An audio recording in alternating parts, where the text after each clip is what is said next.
This big problem is water. We were struggling a lot. I'm Lena Mahlodi Boya.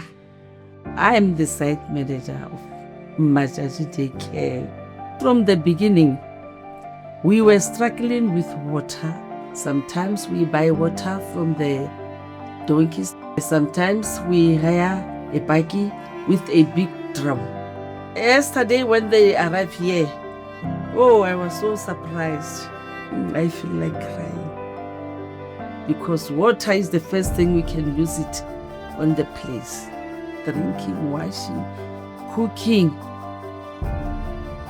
I'm so happy. I'm so happy. Our problem is solved.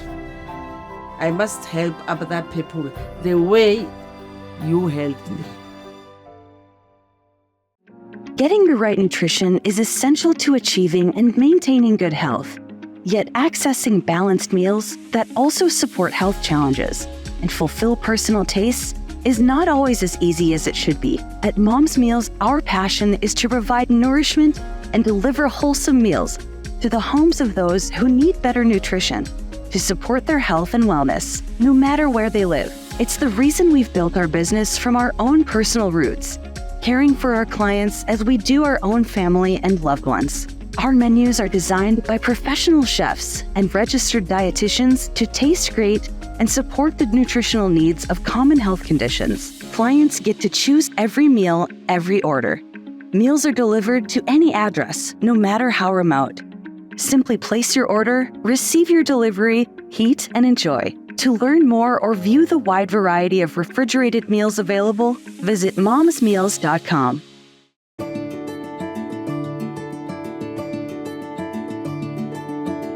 Hello and welcome to the next edition of the Iowa Stops Hunger podcast. My name is Michael Morain. I'm the editor of DSM Magazine. And our magazine, along with the Des Moines Business Record, we produce an ongoing initiative to shine a light on food insecurity here in Iowa. It's called Iowa Stops Hunger, and there's a podcast component, and you can read more about it in print. But it's an opportunity to focus on some of the needs and challenges about food insecurity in Iowa, as well as shine a spotlight on some of the leaders and organizations that are doing their best to make sure everybody has access to food in Iowa. This particular episode, I'm really looking forward to this discussion. We have some excellent leaders in their fields. But before we get started, I want to just give a shout out to our sponsors, Hy-Vee and Mom's Meals, for their ongoing support. So we'll get started with a little bit of context. Earlier this year, I had a great discussion with Kathy Underhill from the Des Moines Area Religious Council and Tami Nielsen. And in that discussion, Kathy mentioned that in 2026, a lot of different people and a lot of organizations are working to feed more people. But some of the lanes are a little blurry about who should do what, government or nonprofits or faith communities or the corporate leaders. So we're going to get into that with our panelists. You may know some of them, but each one of our four panelists today is leading their respective organizations. We have Tom Chapman from the Iowa Catholic Conference, Garrett Picklap from Fairway Food Stores, Kathy Underhill, as I mentioned, from DMARC, which leads a food pantry across Iowa, and Tom Vilsack, the former governor of Iowa, former U.S. Secretary of Agriculture, who now leads the World Food Prize. To start off the discussion, I want to give the first word to Tom Vilsack. Hunger obviously has been a challenge for thousands of years. So in 2026, now, how do you keep working toward a goal that is hard to picture? For you, what does ending hunger actually look like? There are so many different ways to answer that question. In one sense, ending hunger looks to me as a family that's sitting around the table and is not worried about having to meet the nutritional needs of the family members, and particularly the children. When in Iowa, 1 out of 8 Iowans and 1 out of 6 Iowa children are food insecure, there is obviously work to be done, and there's a lot of insecurity that results from that. It also can look like youngsters in a classroom in any public or private school in the state that are learning and learning well because they're not hungry. Their bellies are full with nutritious food, and they're operating at their highest potential. It also looks as a vacant or not as populated hospitals and clinics, because again, as people are being fed, there are positive healthcare consequences that result. And finally, it also looks in terms of a community as a safer community, because there is direct connection between hunger and food insecurity and oftentimes conflicts in families, conflicts in communities, conflicts in countries.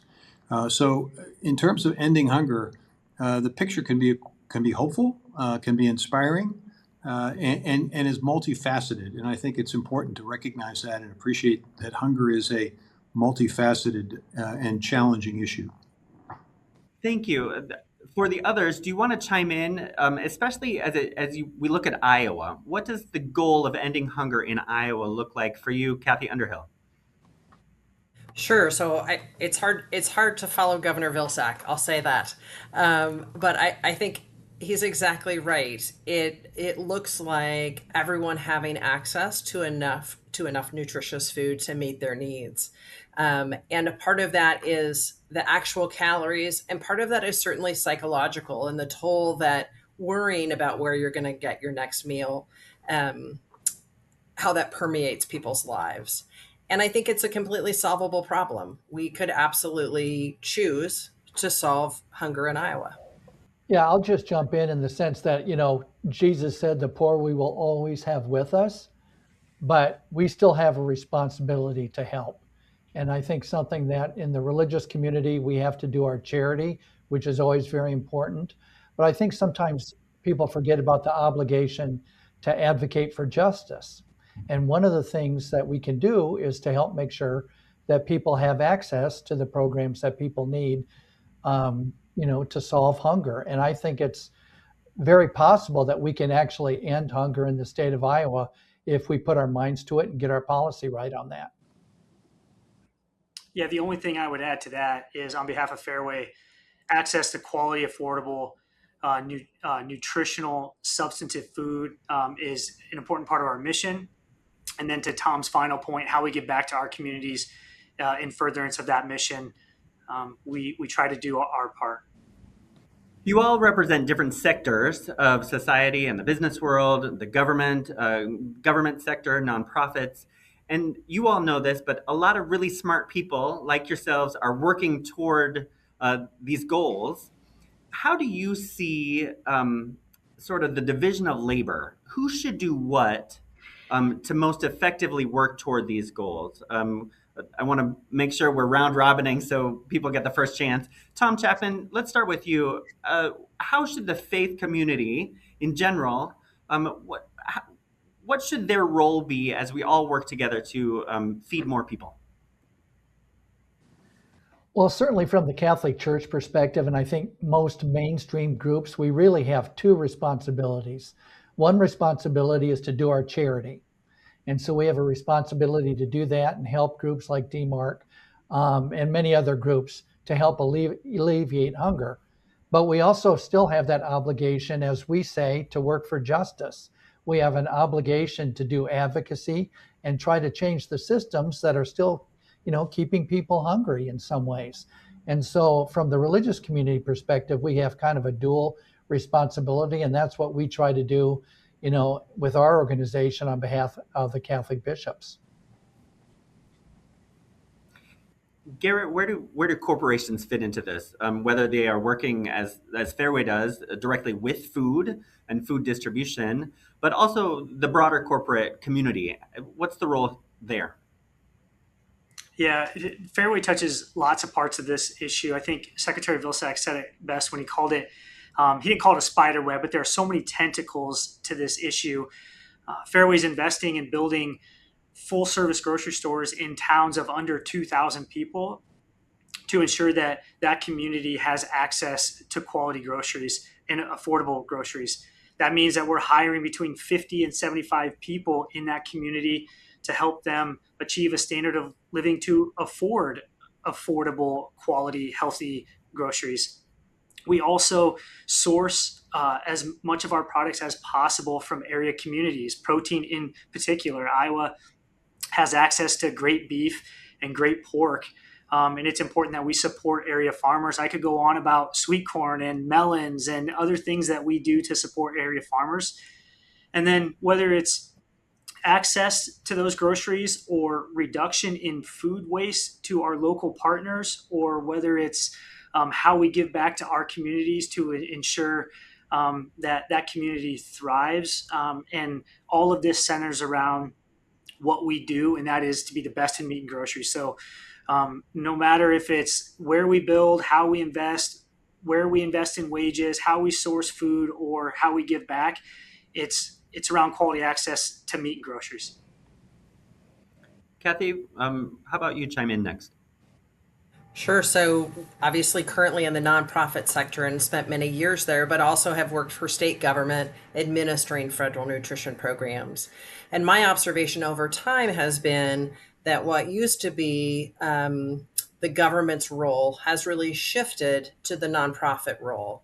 And from where I sit, that is a mistake. And I say that because I think, a piece of the government is about scale and efficiency. And I would much prefer for a family to be able to get programs like the Supplemental Nutrition Assistance Program and go to their local, in this case, Fairway store, and use normal channels of commerce to choose the groceries that are most suitable for them. I think charity comes in and kind of fills around the edges, but the government is the biggest piece. Charity can never replace the role of the federal government or state government. And it feels as if many of the current policies in the last year or so have really been, I'm going to call it cost shifting from the federal government to the state government, or from the state government to the charitable sector. Tom Vilsack, how do you see those roles working together, especially here in Iowa?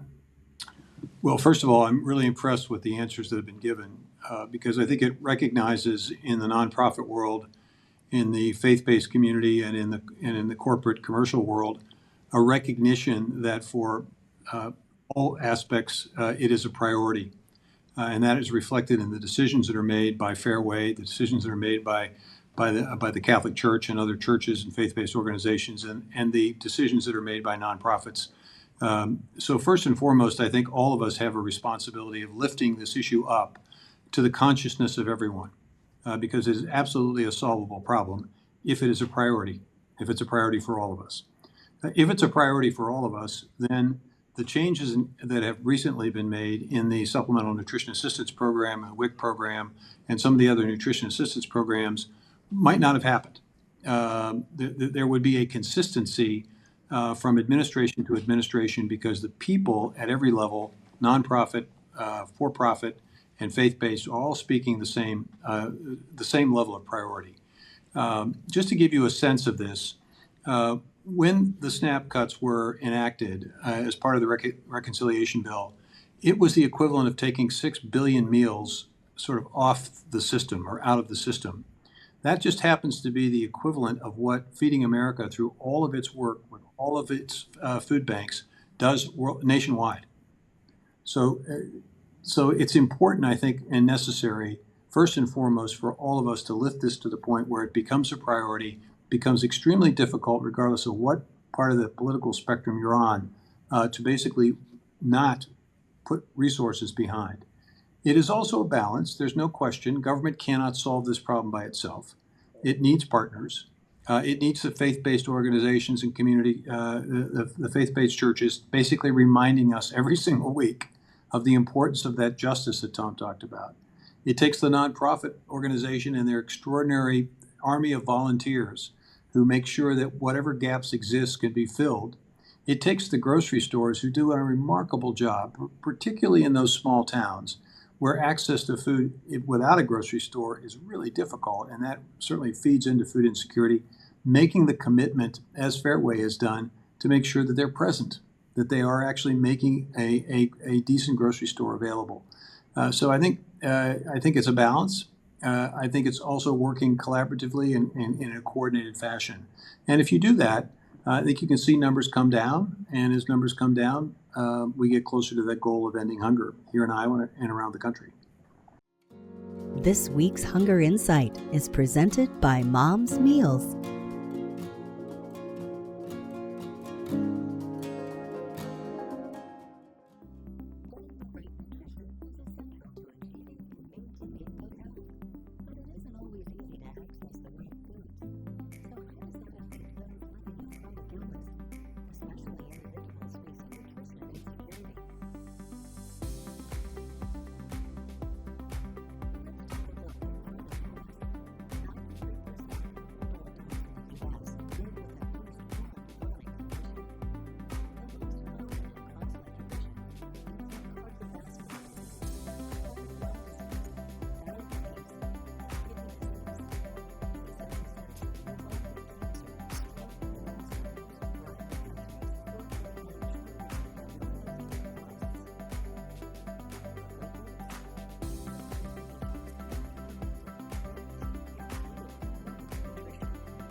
Other than the changes to SNAP, are there other gaps in the current system that you are paying attention to that we could start to patch up? Anybody can jump in. Well, let me start by simply saying I think it's great that there's a continued focus on improving the nutrition of the meals that are served, both in the summer feeding program and in the school lunch and breakfast program. I think the reality of that is, and no matter how generous Fairway and other grocery stores can be, the reality is that it costs money. Nutritious food costs money. And I think it's important and necessary that as we look at gaps or potential gaps, the idea of encouraging more nutritious offerings in those settings has to be matched with prioritizing it by showing the resources to enable schools, to enable summer feeding programs to basically meet that requirement and that goal. I would just piggyback on to exactly what Secretary said. I think sometimes relative to SNAP, the big thing is not the big thing, and we lose sight of the big thing. The big thing is access to nutritional food, and yet we seem to be focusing on the difference between a granola bar and a candy bar, or low sugar or zero sugar, or how much protein, or whether it's this or that, which I think hijacks the spirit of the mission of what SNAP is intending to do. And in order to get back to making the big thing, that requires, to the Secretary's point, adequate concentration and funding. Well, and piggybacking on that, I would say I think it's hard on the business community, which is a really important partner, when there are state level changes to programs. I've seen this, for example, when a state decides no more plastic bags, which is a great environmental goal. But if you ask companies that do anything that operate across state lines, doing something at one state that's different than the way they can operate in other states really creates a lot of friction, and friction is cost. And so again, how do we focus our resources of time and money on the most important things, and just think about what are we deciding on from a local control perspective that's important at a state level, and then what's better as national legislation. I just think one of the gaps I think we're seeing is a little bit with the paperwork, with some of the new requirements. We think work requirements are good generally. People should work if they can work. But I think some of the requirements are making it more difficult for people to report and still continue to get the assistance they need. The number of people on SNAP is dropping in Iowa. I don't think it means hunger is necessarily dropping in the state. And some of that, I think, is just because of some of the requirements. And so I appreciate the efforts that Iowa HHS has done to try to continue to work with people on that. But I think that's something that bears watching.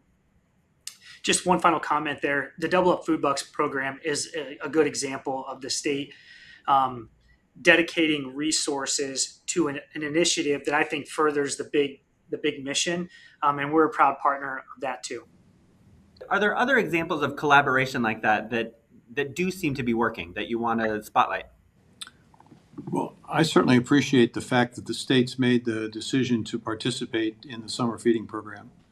I think there are, tens of thousands of Iowa children who graduate from school every June or late May, and oftentimes are faced with a situation where they don't get adequate nutrition. The ability of those families of free and reduced lunch kids to have the opportunity to go to Fairway with $40 a child per month, a little extra cash to go into the grocery store, they're going to spend that. The reality is it's not just that family that gets helped. It's the folks at Fairway who get help, because the more that people can buy from grocery stores, the more it needs to be stocked and shelved and packaged and all of that. And there's jobs in the supply chain. And farmers get help because every food dollar that goes through that Fairway grocery store, farmers get about 20 cents of that food dollar eventually. So they get help too. So it's important to understand the ramifications of these programs. And so the summer feeding program and participating in the summer feeding program is a wonderful example, I think, of collaboration between federal and state and the nonprofit sector, who oftentimes also have communal summer feeding programs. It works well, and I think it's going to make a difference in terms of the level of food insecurity in the state, especially among children. For each of your organizations, we'll go around the horn here. Can you think of one specific thing that could help your organization do better? One barrier that could be lowered, or one I don't know, supporter that could chip in some way. Share your wish list with us. What's one thing that the world could do that could make your organization do better or achieve your goals? Kathy, let's start with you. Well, you tell me I get one thing, I'm really going to ask for three. You know that. Go for it. So, certainly, I think the things that we always think about are using your voice, especially right now. It is election time coming up this fall, and I don't think anyone has to be a policy expert. I think what people can say when they run into a candidate for office is, my name is Kathy Underhill. I am your constituent. I care deeply about the issue of hunger. Tell me what your plan is if you're elected. You don't have to know all the intricacies of the Farm Bill to do that. But again, when we talked about if we make this a priority, we can solve it. That's the way we can make it a priority, is letting our elected officials know that regardless of party or affiliation, because this should absolutely be a nonpartisan issue. I think the second thing is giving of your time. Those in the charitable sector are always in need of volunteers, and that's skill-based volunteers and food packing volunteers and helping people shop volunteers. And of course, sharing your treasure. Donations to nonprofits are always appreciated, but I would put them in that order. Use your voice, use your time, and use your treasure. Tom Chapman, what about you? Well, I agree totally with what Kathy said. And as kind of an add-on to that, I would say we in the kind of the helping sectors, the Catholic charities and whatever, we need to be doing a better job of creating networks of people. I think we get in our own silos of helping others. and that's important. But I think we can do a better job of creating networks across the state. I think DMARC has done a great job in central Iowa. There's a great number of food banks in the state, but I think we need to do a better job of talking to each other, and I think that's kind of on us. Garrett, how could folks put wind in the sails of Fairway's efforts to feed more people? Well, by way of inclusion, I'm going to just adopt everything that's already been said because I think they're really good ones. But a couple other things. It was mentioned earlier, minimizing the whiplash of policy. Customer confusion is real on what qualifies where, when, how we can offer clarity with that and maybe measure twice and cut once, and who does that I think is important. It's related, quasi-related, healthy benefit cards. Fairway's been working hard to try and get our customers access to healthy benefit cards, which has a healthy foods component to it. That's been very, very complicated. And then the last thing I'll say is that the state of Iowa, or any state we do business in, can't forget about rural communities.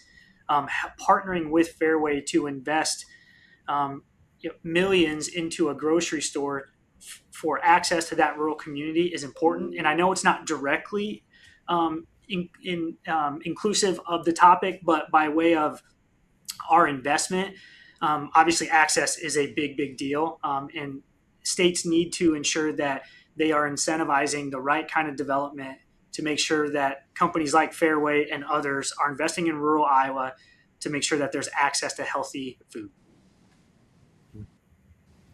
Tom Vilsack, what's at the top of your wish list for the World Food Prize? Obviously, the mission is much broader, so you can go big or you can focus on Iowa. Either way.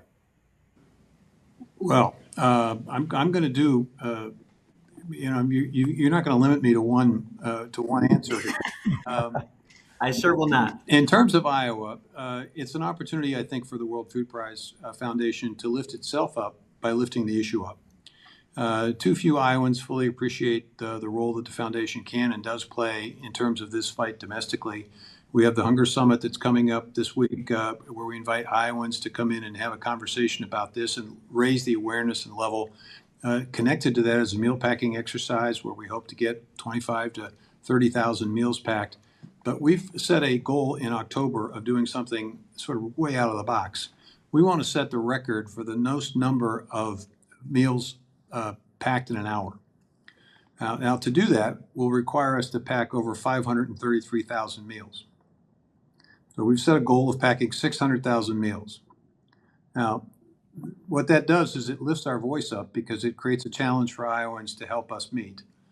It allows us to give people the opportunity to volunteer because we're going to need several thousand people making those meals, putting those meals in those boxes. And of course, we're going to need some treasure because to pay for the meals, it's about $175,000. So it's an opportunity for us to basically set the record and then get the awareness that comes from setting a Guinness World Record. And at the end of the day, we'd have 600,000 meals, half of which would be available to people in Iowa, which would be just about enough to feed every food insecure person in the state one meal sometime this year. The other half would go overseas to deal with the enormous challenge we have with 733 million people in the world today who are food insecure, and tragically 60 million of them children under 5 who will likely be stunted as a result of not getting adequate nutrition. And it's an opportunity for us to have a small dent to provide some degree of hope and assistance to that population. So our goal here, obviously, at the World Food Prize is to be a good partner, is to elevate what Fairway's doing in rural Iowa and to encourage more grocery stores to continue to do that, to work with the faith-based community by recognizing and appreciating the need for people to understand their commitment to justice and their commitment to share just a little bit of their treasure.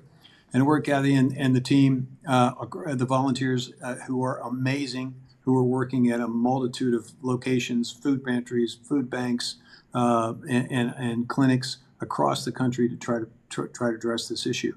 It's our job to try to elevate everything that folks are doing and try to encourage more folks to join us.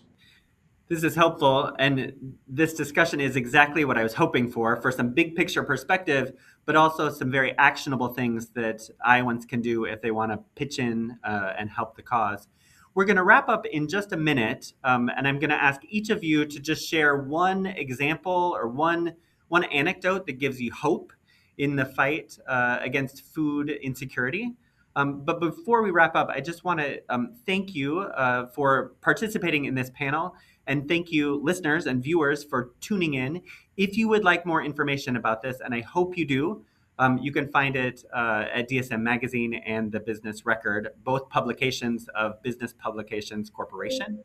We will continue this discussion in print and online as we work to make sure everybody gets enough good, nutritious food on their tables. But let's go take turns and just share one example of hope. Tom Chapman, lead us off. Well, one very hopeful thing for me was I was invited to a parish to speak. And it's difficult for parishes in our tradition, the Catholic tradition. There's a lot of polarization that they see in the state and at the national level. And we have a variety of people interested in a variety of issues. But the thing that gives me hope actually was seeing people who are interested in taking action. Because if you're passive and just letting things happen to you, that can seem very daunting, and people don't want to get involved. But when you're taking action, getting involved in the political process, donating to your local food pantry, that is life-giving and that is hope-giving. And that made me excited to see that there are just a group of people who are interested in trying to help. Thank you so much. Garrett, how about you? Yeah, Tom, well said. Michael, thanks for having me. I think the more you can bring awareness to this issue, we hear the same thing Tom's hearing too from our customers. How can I help? How can I help? How can I help?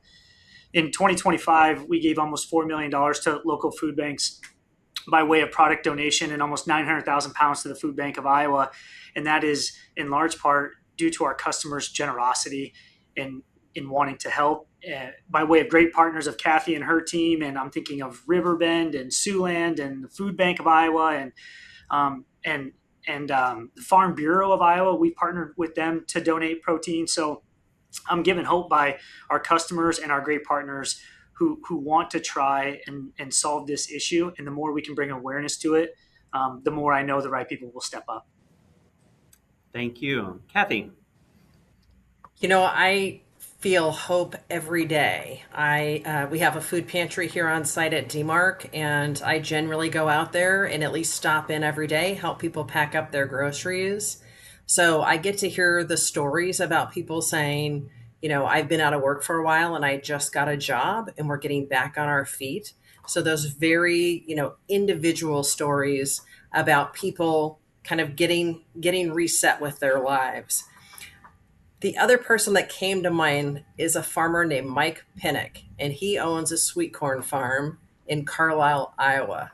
I was at the farmer's market week before last, and he donated so much sweet corn to us. And I said, how much does it take to grow this? How much land does this take? And he said about 3/4 of an acre. And so you just think about the complete generosity and all the hard work that went into growing that much corn, and that he was willing to just freely give it to people that needed it, meant the world to me. Tom Vilsack, we'll give you the last word. Well, tough act to follow here. I will say this. One of the most hopeful places on earth that I have been, and I've been all over the world, are WIC clinics.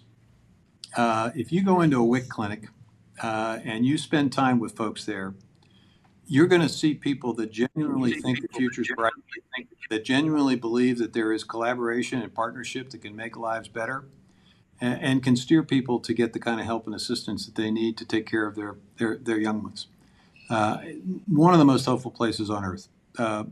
I would say the only thing that really competes with it is go to a food bank or a pantry and talk to the volunteers there, because that also it's an incredibly inspiring opportunity. And I don't think there are not volunteers in the world that are more hopeful people than the people that work in those food pantries and food banks. Thank you all so much for carving out some time to share some details and some big ideas about your work. And thank you even more for the work that you are doing to help all of us make this place a good place to call home, where everybody has a chance to be healthy and happy and all that good stuff. We will keep this conversation going in one format or another. If you have ideas that you would like us to cover, please let us know. And that goes for our panelists today and all of our viewers. So thank you very much, and keep up the good work.